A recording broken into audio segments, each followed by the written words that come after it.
Bonjour à tous, j'espère que vous allez bien. On se retrouve aujourd'hui pour faire un résumé du match de l'équipe de France face au Portugal. Donc match nul de partout. L'équipe de France finit donc premier de la poule, suivi de l'Allemagne, du Portugal et de la Hongrie. Donc la France qui a fait le job avec ce match nul face au Portugais, un très beau match. L'équipe de France s'est fait mener, a mené et finalement ça finit avec un match nul. Donc le match qui commençait plutôt mal pour l'équipe de France en première période. Mais la France finit quand même premier du groupe. Donc la France qui affrontera du coup la Suisse en huitième de finale. Donc déjà l'attaque des Bleus était composée aujourd'hui du trio magique Benzema, Griezmann, Mbappé. Ils ont été décisifs, surtout Benzema avec son doublé. Premier but c'était sur penalty où il avait vraiment la pression, il y avait vraiment une grosse attente autour de lui. En plus le Portugal qui menait à ce moment-là et c'était vraiment pas facile pour l'équipe de France. Et le second but vraiment magnifique qui passe juste sous le pied de Patricio. Vraiment très beau but que seuls les grands attaquants peuvent faire. Pourtant il y avait vraiment un beau gardien en face, Rui Patricio, qui a fait vraiment une très belle parade sur la frappe de Paul Pogba en seconde période. C'est même une double parade avec la frappe d'Antoine Griezmann. Donc une très belle attaque avec Mbappé qui, comme à son habitude, était constamment en train de chercher à faire la différence. Et Griezmann qui était lui plus défensif a vraiment fait un bon match. Au milieu de terrain, il y avait Kanté, Pogba et Corentin Tolisso. Donc très gros match du milieu de terrain français.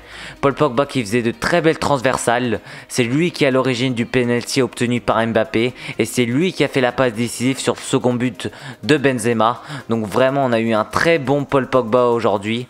Kanté et Tolisso eux qui ont suivi. Donc c'est vraiment un milieu de terrain très solide qu'on a eu aujourd'hui. Surtout en seconde période. Et une défense composée d'Hernandez, de Kipembe, de Raphaël Varane et de Jules Koundé. Donc Jules Koundé qui a fait de quelques petites erreurs en première période, mais il s'est quand même très bien rattrapé en seconde période. La charnière centrale composée du coup de Kipembe et Varane a fait son match. Et Hernandez qui a joué seulement en première période a tout donné, mais il semble avoir eu un petit problème au genou. J'espère que c'est pas trop grave. Au cage, donc il y avait Lloris qui est à l'origine justement du penalty en première période qui a été obtenu par les Portugais et qui a été transformé du coup par Cristiano Ronaldo. Donc il s'est pris 2 penalties. Donc sur la faute, il contrôle pas sa sortie, il est pas très serein. Donc il a pas fait un match exceptionnel. Il s'est pris 2 buts sur penalty. À part cette faute commise, il n'a pas eu grand chose finalement à faire. Donc un match quand même assez moyen d'Hugo Lloris. Du côté des entrants, du coup, il y a eu Lucas Digne qui n'a malheureusement pas pu rester longtemps parce que lui aussi s'est blessé. Donc c'est vraiment dommage. Ensuite, il y a eu Adrien Rabiot qui est rentré et a apporté beaucoup de fraîcheur. Kingsley Coman est ensuite rentré et a vraiment fait la différence. Il est très rapide, très technique. C'est vraiment un plus offensif. Une très bonne entrée.